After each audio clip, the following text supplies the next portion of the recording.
Bienvenue dans ce 42e numéro de Terre de l'Aube. Aujourd'hui, nous allons voir que maintenir une eau de qualité, cela ne coule pas de source. Lorsque nous ouvrons notre robinet dans notre cuisine ou notre salle de bain, sachez que l'Agence de l'eau et la Chambre d'agriculture ainsi que d'autres intervenants veillent à éviter que cette eau soit polluée. Un sujet qui nous concerne tous et une émission réalisée en partenariat avec la Chambre d'agriculture de l'Aube. Place au sommaire. Pas d'eau potable sans effort de protection. Si les pollutions sont invisibles, à l'œil nu, nous verrons comment Agence de l'eau et Chambre d'agriculture veillent à rétablir la qualité de l'eau. Au niveau de l'azote, c'est quasiment déjà en bonne voie. Par contre, le dossier maintenant est plutôt pointé sur les phytos. Dans l'Aube, 10 captages bénéficient d'une attention particulière, les captages Grenelle. Quels sont les critères de sélection? Quelles sont les mesures de protection? Nous sommes allés voir sur le terrain afin d'obtenir des éléments de réponse. Plutôt à agir à la source des pollutions plutôt que sur le traitement de l'eau qui est plus coûteux. Agir à la source, c'est partir à la rencontre des agriculteurs. Nous verrons comment la Chambre d'agriculture arrive à les convaincre de changer leur habitude. Utiliser le bon produit au bon moment, dans les bonnes conditions. Et puis si on peut s'en passer, on s'en passe. On n'est pas buté à utiliser forcément le produit qu'on a acheté. L'eau, ça coule de source, pas pour tout le monde. Aujourd'hui, Terre de l'Aube reçoit les acteurs qui protègent ce bien commun. Et nous recevons 3 invités. On commence peut-être avec vous, Olivier Fauriel. Vous êtes directeur territorial de l'Agence de l'eau Seine-Normandie. Alors pour faire un peu le point entre les entreprises privées, entre le syndicat des eaux, l'Agence de l'eau, on connaît tous ces noms. Finalement, à qui revient la responsabilité de maintenir la qualité de l'eau ? Bonsoir. En fait, l'eau, c'est un domaine très partagé avec des responsabilités qui sont partagées entre les organismes. Le premier organisme qui est vraiment responsable de la qualité de l'eau, c'est la collectivité qui distribue l'eau ou qui distribue l'eau aux citoyens. Et puis, autour de cette collectivité, il y a plusieurs acteurs qui viennent pour l'appuyer, l'aider techniquement, financièrement dans cette mise en œuvre, dont l'Agence de l'eau. L'Agence de l'eau, c'est une sorte de grande mutuelle de l'eau qui collecte une partie, un impôt, auprès des différents usagers de l'eau et qui le redistribue aux porteurs de projets assortis de conseils techniques. Alors est-ce que ce soir vous pourriez brièvement nous dresser un état des lieux des captages d'eau dans le département de l'Aube? Est-ce que c'est de bonne qualité? Alors le département de l'Aube, il y a 238 captages, je crois, au dernier comptage. La majorité de l'eau distribuée est une eau de bonne qualité et il y a quelques exceptions malgré tout, sachant qu'une eau distribuée de bonne qualité, c'est une eau des captages qui est de bonne qualité ou une eau qui est traitée. Donc il faut faire toujours la part des choses entre l'eau, la ressource en eau, qui est ce qui intéresse en premier lieu l'agence, mais aussi l'eau qui est distribuée au robinet qui peut subir des traitements. Donc la ressource en eau, il y a à peu près une grosse moitié des captages qui distribuent tout le temps une eau de très bonne qualité et une petite moitié où l'eau est parfois un peu moins bonne, non pas qu'elle dépasse toujours la norme, mais elle s'approche de la norme. Voilà.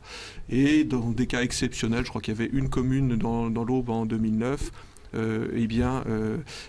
des interdictions de consommation parce que là on dépassait trop sensiblement la norme. Voilà. Donc globalement un paysage où la majorité des habitants est distribuée par une eau conforme et toujours des efforts pour que les cas résiduels se résorbent. On va y revenir. Alors vous, Christophe Pron, vous êtes président de la commission environnement de la Chambre d'agriculture. Et finalement, pour les agriculteurs au bois, la problématique de l'eau, l'intérêt de l'eau, c'est plutôt une approche quantitative pour l'irrigation ou bien c'est plutôt qualitatif? Alors c'est les deux, en général. Non, mais sans jeu de mots, sans mauvais jeu de mots, l'irrigation est pratiquée dans le département de l'Aube, mais de façon très réduite, parce que ça concerne surtout des arrosages à des fins de production de légumes. Et donc on a entre 250 on va dire et 350 irrigants parce qu'il y en a qui irriguent ponctuellement mais sinon 250 très régulièrement et surtout à des fins légumières. Donc de toute façon, même en pourcentage au niveau national, l'irrigation ne représente que 3% de la réserve en eau, de la consommation en eau, donc ça reste minoritaire. Mais elle est importante au sens strict du terme. Il n'y a pas d'agriculture, il n'y a pas de production agricole sans eau, qu'on irrigue ou qu'on n'irrigue pas. Donc la pluviométrie, la quantité d'eau disponible pour les cultures, qu'elles soient irriguées ou non irriguées, c'est essentiel pour l'agriculture. Et c'est aussi essentiel sur le plan qualitatif, parce que vous savez, les agriculteurs, ils sont comme les autres. Déjà, ils boivent de l'eau. Hein, on ne boit pas que du champagne pour faire plaisir aux champenois, mais non, plus sérieusement, on boit pas, on consomme de l'eau du robinet, comme les autres personnes. Et donc, on a, pour nos familles, pour nous-mêmes, à cœur que cette eau soit de qualité. Et puis, on est comme les autres professions en général, on n'a pas envie d'être montré du doigt. On n'a pas envie de passer pour des vilains pollueurs, pour parler d'une formule assez générale. Alors justement, pour y répondre, quels sont les facteurs de pollution de l'eau entre le domaine agricole, le domaine public, vous, moi, chez nous, et le monde industriel ? Ah ben moi, si vous me demandez, si vous posez la question comme ça, je vais vous dire c'est les autres. Forcément. Non, plus sérieusement, donc c'est peut-être plutôt à des instances comme la direction départementale du territoire, au sein de la mission interservice de l'eau, de fixer le cadre des responsabilités des uns et des autres. C'est une réflexion pour vous. Pour l'agriculteur, c'est quand même une réflexion. C'est plus qu'une réflexion. C'est-à-dire que si ça a pu être une réflexion, nous, la vitesse, c'est l'action. On n'est plus. Alors, il y a toujours de l'expérimentation, de se dire comment est-ce qu'on peut faire mieux les choses, etc. Mais on est depuis plusieurs années dans l'action. L'action de se dire il faut agir sur les pollutions diffuses, c'est-à-dire celles qui sont difficiles à cerner, puis celles qui sont plus ponctuelles, qui sont par exemple sur le site de l'exploitation. Alors ça se concrétise, si vous voulez que les auditeurs comprennent bien, les téléspectateurs comprennent bien ce que je veux dire, c'est qu'on envoie des messages aux agris pour leur dire faites attention, des messages de ce type-là qui sont récapitulés sur cette fiche, et régulièrement avec toutes leurs quand on envoie des bulletins techniques qui les informent sur les cultures, en même temps on envoie des messages sur le fait faites attention, bien surveiller lors du remplissage des cuves, lors de la vidange des pulvées au champ, de bien diluer, surdiluer vos fonds de cuve, etc. C'est des choses comme ça, très pratico-pratiques. Si j'ai bien compris, Christian, en écoutant nos interlocuteurs, qualité de l'eau et activité agricole sont quand même intimement liées. Oui, effectivement, je crois que Agence de l'eau et Chambre d'agriculture sont forcément obligés de travailler ensemble. Voilà. D'ailleurs, le 18 novembre dernier, c'était à la Chambre d'agriculture, il y a eu une série de conférences et d'ateliers qui portaient sur ce thème. Alors, état des lieux, peut-être difficultés et objectifs à atteindre, c'était peut-être la thématique. Et je propose de voir un résumé de cette rencontre. Si protéger l'eau va de soi, les 220 participants à cette conférence reconnaissent néanmoins que ce n'est pas si simple. Il faut dire qu'on a des réglementations qui changent souvent et on a du mal de se tenir au courant. Nos parents, tout ça, ils ne sont pas encore trop sensibilisés à tout ça, donc ils font peut-être moins attention, c'est peut-être à cause de ça. Mais oui, il faudrait que ça s'améliore, quoi. Cette conférence a permis d'exposer un état des lieux sans jugement. Dans l'Aube, sur 100 captages, 40% posent problème. Globalement assez dégradé, avec des polluants chimiques qui sont présents à peu près partout, des zones humides qui disparaissent. Ici, coopératives et chambres d'agriculture qui diffusent des conseils techniques aux agriculteurs ont une position commune sur l'amélioration de la qualité de l'eau. L'eau qui sort des parcelles après ruissellement et après percolation, on est incapable de dire si elle vient d'une parcelle conseillée par un conseiller de la chambre ou de nourricière ou de soufflet, donc on est nécessairement dans une problématique commune à ce niveau-là. Tout le monde considère que c'est une contrainte et notre challenge, c'est de leur faire comprendre que l'agriculture peut être demain et doit être un apporteur de solutions. Bannir le mot contrainte et le remplacer par celui d'objectif, le plan Ecophyto 2018 prévoit une réduction des intrants, une nouvelle manière d'aborder le quotidien d'une exploitation agricole. Il y a eu peut-être des excès de fait, il faut aussi reconnaître quelquefois ses erreurs. Pour maintenant essayer de rectifier ces erreurs, ça va être sur le temps, revenir à une eau bien sûr consommable avec moins d'azote et surtout moins de phyto, c'est les deux enjeux qu'on a relevés. Au niveau de l'azote, c'est quasiment déjà en bonne voie. Par contre, le dossier maintenant est plutôt pointé sur les phytos. Il est aussi un enjeu de santé publique, mais avant tout pour les agriculteurs. Et je pense que c'est aussi ça qui les motive, qui fait qu'ils ont envie d'aller vers moins de produits phyto, parce qu'ils sont les premiers exposés en fait. 4 ateliers ont permis d'affiner les moyens d'y parvenir.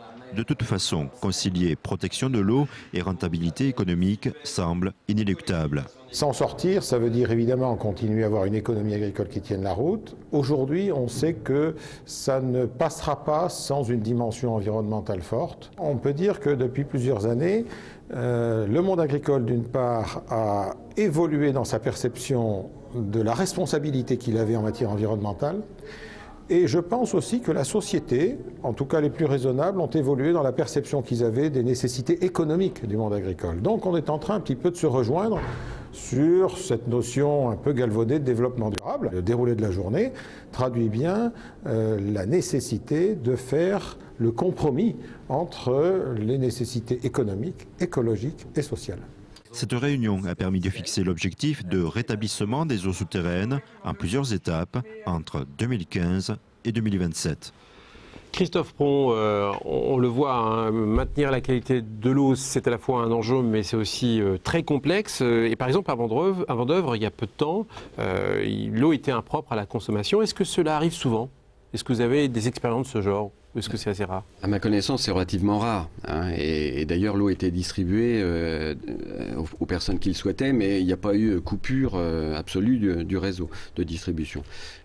Alors, dans ce phénomène de pollution, c'est toujours assez difficile de retrouver la source, justement, s'il s'agit d'une pollution ponctuelle, d'un accident de manipulation inhérent à un agriculteur ou à autre chose, ouais. Ou à une entreprise XY artisanale ou un particulier, parce que tous, y compris les collectivités, sont utilisateurs aussi de phytosanitaires, donc ça peut arriver.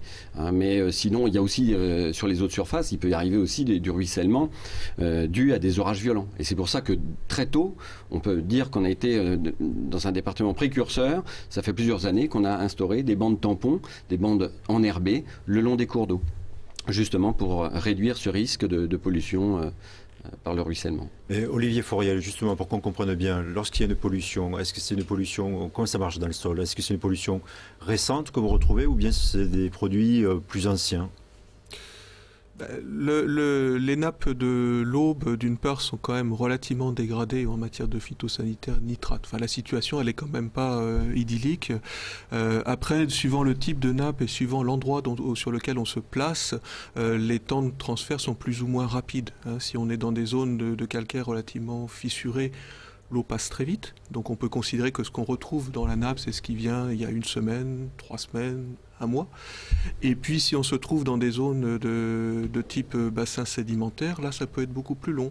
Ça peut être de l'ordre de quelques années, voire 10, 20 ans, on va dire. C'était le cas à Vendeuvre, je crois, par exemple, c'était des pollutions très anciennes. Maintenant, c'est vrai que malheureusement, ce qu'on constate, c'est qu'on passe de produits qui étaient utilisés il y a quelques années, qui étaient les atrazines, qui étaient des produits utilisés assez largement en agriculture, à une somme de polluants beaucoup plus étendue. Alors il ne s'agit pas de dramatiser, de nouveau, je crois que je l'ai dit en introduction, la situation majoritairement, et ça a été rappelé par Christophe Pron, il n'y a pas des interdictions de consommation fréquentes dans le département de l'Aube.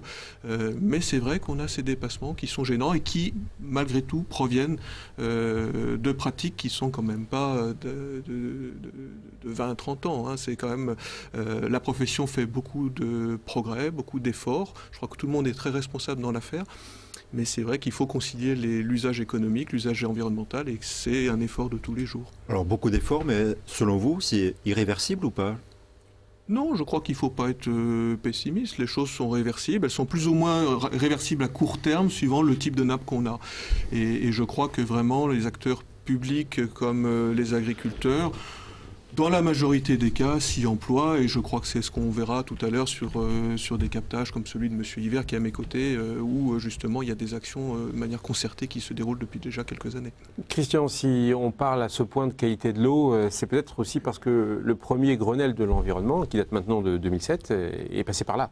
Oui, les engagements du Grenelle de l'environnement portent aussi bien sur les bords de mer. Il faut l'eau, c'est pas que les cours d'eau de l'Aube. Il y a les cours d'eau, effectivement, il y a aussi l'eau potable. Alors, sur ce dernier point, le Grenelle a eu des répercussions dans le département, ça on n'y pense pas, et je propose de voir de quelle manière. Dans le Grenelle, l'eau est abordée de façon transversale. Transport, habitat, fonctionnement de l'économie ont des effets sur les zones humides et le milieu marin. Dans l'Aube, l'enjeu porte principalement sur la qualité de l'eau. L'enjeu, c'est d'abord de mettre à disposition de la population une eau en quantité et en qualité surtout suffisante, notamment sous l'angle de la santé publique. Et on a pu observer dans le passé que des pratiques agricoles avaient amené à une dégradation de la qualité de l'eau. Et même si ces pratiques aujourd'hui ne se renouvellent plus, on retrouve encore bien des années après des produits qui ne sont plus du tout utilisés aujourd'hui et qui dégradent la qualité. Ici, sur 600 hectares, la moindre goutte de pluie finit par être pompée, 20 mètres sous terre, par ce captage, un captage Grenelle. Au niveau national, 507 captages ont été choisis sur toute la France. Il y en a plus de 200 sur le bassin Seine-Normandie. Et dans l'Aube, il y en a 10 qui ont été choisis. Et ils ont été choisis sur la base de critères de qualité, des captages très dégradés, ou sur la base de captages stratégiques, c'est-à-dire qui alimentent une population importante. Par exemple, la plupart des captages qui alimentent la ville de Troyes sont classés Grenelle. Ce captage dessert en eau potable les 1900 habitants des communes de Sainte-Maure et Lavaux.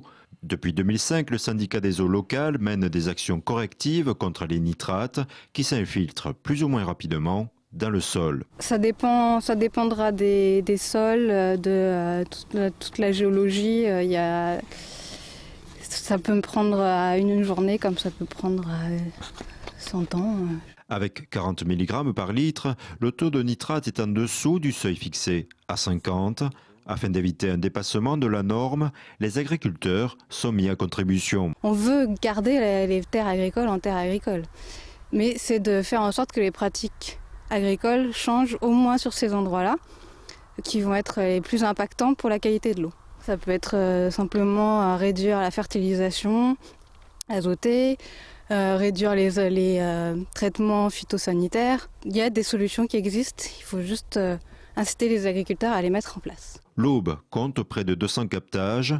Tous bénéficient de plans de protection. On n'a pas attendu le Grenelle, il y a le SDAGE qui existe. Je vais s'engager dans cette démarche bassin d'alimentation de captage et de définir des actions préventives plutôt que du curatif, plutôt à agir à la source des pollutions plutôt que sur le traitement de l'eau qui est plus coûteux.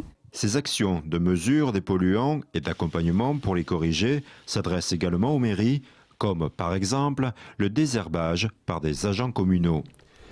Christophe Pron, on en a un petit peu parlé dans le reportage, mais je voudrais savoir, qu'est-ce que vous dites aux agriculteurs pour protéger l'eau dans une exploitation agricole? Quels conseils vous leur donnez concrètement? Alors, concrètement, ça passe par un certain nombre de messages qu'ils reçoivent, soit sur mail, sur les ordinateurs, sur les fax, etc., depuis déjà pas mal de temps. Mais ça se passe aussi, et c'est là peut-être où on va changer de braquet, par les conseillers, que ce soit les conseillers des coopératives, le conseiller des négoces, que ce soit les conseillers techniques des groupements de développement ou des centres d'études, qui leur envoient des messages régulièrement ou qu'ils rencontrent régulièrement à l'occasion de réunions ou de visites de tours de plaine. Et là, l'enjeu, c'est justement de leur faire prendre conscience que c'est l'environnement en général et l'eau en particulier, c'est à prendre en compte dans les conseils de production, dans le mode de production au quotidien. Hein, c'est-à-dire, bon, c'est les quelques conseils que je vous ai imagés sous cette forme d'affiche qu'on a évoqué tout à l'heure, mais c'est aussi de bien respecter les doses. Évidemment, là, ça a été souligné, on n'a pas attendu le Grenelle de l'environnement. C'est vrai que le Grenelle de l'environnement, c'est un bon phénomène médiatique de prise de conscience à la fois pour l'opinion publique et à la fois pour les agriculteurs. Et il y a un certain nombre de mesures concrètes qui en découlent. Mais déjà avant, il y avait un arrêté phytosanitaire concernant les phytosanitaires.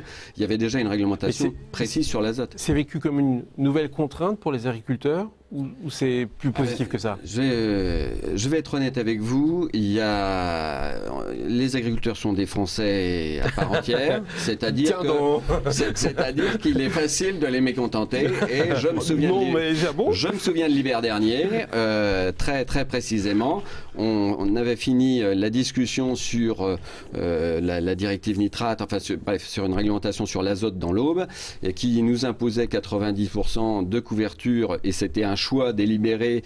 C'est vrai que c'était le département qui, en France, avait le plus de taux de couverture des sols à l'automne pour éviter le ruissellement, pour éviter la percolation des nitrates au fond dans les nappes. C'est un petit peu grogné, quoi. Mais oui, ça c'est sûr. Mais bon, ça bouge dans le bon sens. Voilà, allez. ça bouge dans le bon sens. De toute façon, on ne peut pas faire l'unanimité. Il faut choisir, soit on avance, soit... Gérard River, vous êtes président du syndicat des eaux de Seine-Maure. Est-ce que ça a grogné ou pas avec l'arrivée du Grenelle de l'environnement? Vous qui êtes au quotidien, un peu la cheville ouvrière qui est sur les sites. Oui, effectivement, ça a changé un petit peu certaines habitudes, bien qu'on ait, dès 2003, mis en place des cultures intermédiaires, des pièges à nitrates, avec les agriculteurs qui étaient situés sur notre bassin versant. Et ça avait donné d'excellents résultats. Ces gens-là avaient joué le jeu. Voilà. Mais finalement, alors, quel est le rôle du syndicat des eaux et peut-être quels sont les... On avait un sujet là à Seine-Maure, quels sont peut-être les moyens d'action? Donc collaboration avec les agriculteurs, mais encore. Alors, il y a donc un plan d'action là qui va se mettre en place, qui doit déboucher sur une convention qui doit être mise en place avant fin 2011. Et notamment, nous, en ce qui nous concerne, sur le captage de Grenelle, il nous faut donc acquérir du foncier pour protéger au mieux autour du puits. Donc acquérir du foncier, ça se fait un peu au détriment quand même des agriculteurs, il faut bien le dire. On va avoir possibilité d'acquérir une surface agricole et de la protéger ensuite, comme l'a dit M. Pron, par un enherbement ou reboisement. Où là, on est sûr qu'il n'y aura pas de nitrate ni de produits phytosanitaires. En préparant l'émission, je vous ai au téléphone rapidement, vous aviez évoqué des histoires de routes et peut-être comme il y a 2 puits sur le même site. Alors effectivement, on a la chance d'avoir 2 puits. C'est une chance puisque au titre du Grenelle, on va abandonner un puits qui est situé non loin de la route départementale, en fond de Talweg. Tout simplement parce qu'on était, et c'est pour ça d'ailleurs qu'on a été classé captage Grenelle, prioritaire Grenelle, on frôlait la norme en matière de nitrate. Donc vous allez pomper sur un seul puits, celui qui a meilleur état. On va revenir au puits le plus ancien, mais avec des frais du fait qu'il faut refaire un captage nouveau, avec tubage, etc. Donc diagnostic, enfin tous les frais qui... Christian, je voudrais aller plus loin en reportage. Je voudrais savoir vraiment comment les agriculteurs peuvent contribuer à préserver ou améliorer la qualité de l'eau. Bon, Fabrice, je propose de voir comment, en fait, si l'Agence de l'eau finance des actions, comme par exemple celle-ci, la mission agricole de protection des captages, MAPC, a pour but de les appliquer. Alors, sur les zones de captage, les agriculteurs sont incités à prendre des mesures, comme on l'a évoqué. Ils peuvent être aussi, sur les zones non captage, être supportés volontaires. Il y en a. Et je propose de voir un exemple de type d'action à Sommeval. Benjamin Le Serre s'est engagé à réduire ses traitements d'ici 5 ans. Engrais, fongicides, pesticides, il va revoir à la baisse tous ses dosages. Pour y parvenir, il bénéficie des conseils techniques de la Chambre d'agriculture. Ce travail au cas par cas est un casse-tête de mesures et de prévisions. Quel sera l'assolement des 5 ans à venir pour calculer un petit peu ce qu'on appelle nous dans notre jargon l'IFT, qui est un indicateur en fait d'intensité du recours aux produits phytosanitaires. Il faut réduire en fait de 30% notre utilisation d'herbicides et de 35% pour les fongicides, les insecticides, etc. Moins de traitement, cela entraîne parfois moins de rendement. Des aides permettent de compenser ces pertes. La démarche de l'agriculteur est basée sur le volontariat. Il doit également changer ses outils et ses méthodes de travail, notamment lors du nettoyage du pulvérisateur. On vidangeait directement le pulvé sur la parcelle à un seul endroit. Donc, alors qu'aujourd'hui, avec ce système, on dilue notre fond de cuve 3 fois et on épand la dose à très faible quantité sur une beaucoup plus grande superficie. Forcément, on diminue le risque de pollution. Benjamin récupère l'eau de pluie et prévoit d'investir à nouveau pour éviter les risques de pollution. Ces projets sont réalisés en collaboration avec la Chambre d'agriculture. On a un projet de faire une aire de lavage et de remplissage du pulvé. Ils ont fait un peu les plans de l'aire de lavage par exemple, et puis tout ce qui est conseil un peu technique dans la manière de comment rincer son pulvé, les doses à apporter. Donc autant profiter aujourd'hui de l'accompagnement financier un peu qu'on pourrait bénéficier pour améliorer la situation et puis se faire un petit peu la main sur les nouvelles techniques à utiliser. Ce projet d'aire de lavage sera subventionné à hauteur de 60%. Ce dossier s'inscrit parfaitement dans la mission agricole de protection des captages, la MAPC, créée en 2007. Olivier Fauriel, pour conclure, on a vu durant ces 26 minutes que l'eau est une ressource vitale, ça on l'a bien compris, mais pour les téléspectateurs qui nous regardent, comment on peut agir au quotidien pour protéger cette eau si on possède un jardin par exemple ? Alors l'eau, ce qu'il faut bien retenir déjà, c'est que l'eau est un produit extrêmement contrôlé. Donc pas dans les produits, l'eau du robinet est tout à fait, dans la majorité des cas, il n'y a pas de problème et les services sanitaires font bien leur travail. Après, au quotidien, on peut faire effectivement, qu'on soit agriculteur, qu'on soit particulier, il faut vraiment faire attention à la ressource. Il faut être conscient qu'il y a des endroits de fragilité. Quand vous êtes près d'un puits, près d'un cours d'eau, il y a des règles qui s'appliquent et il faut faire attention de pas trop appliquer de produits phytosanitaires, de limiter vraiment cet usage-là. Et puis, tous être assez responsables dans notre usage de ces produits chimiques. Et je pense qu'avec ça, et l'effort finalement des partenaires, on est dans le bon sens, on est dans la bonne voie et on récupérera la qualité de nos eaux. Eh bien, merci pour tous ces bons conseils et pour votre participation à Terre de l'Aube. Bonne fête de fin d'année à vous également qui nous regardez. Et on se retrouve l'année prochaine pour de nouveaux numéros de Terre de l'Aube. En janvier, on parlera d'agriculture et d'énergie. Au revoir.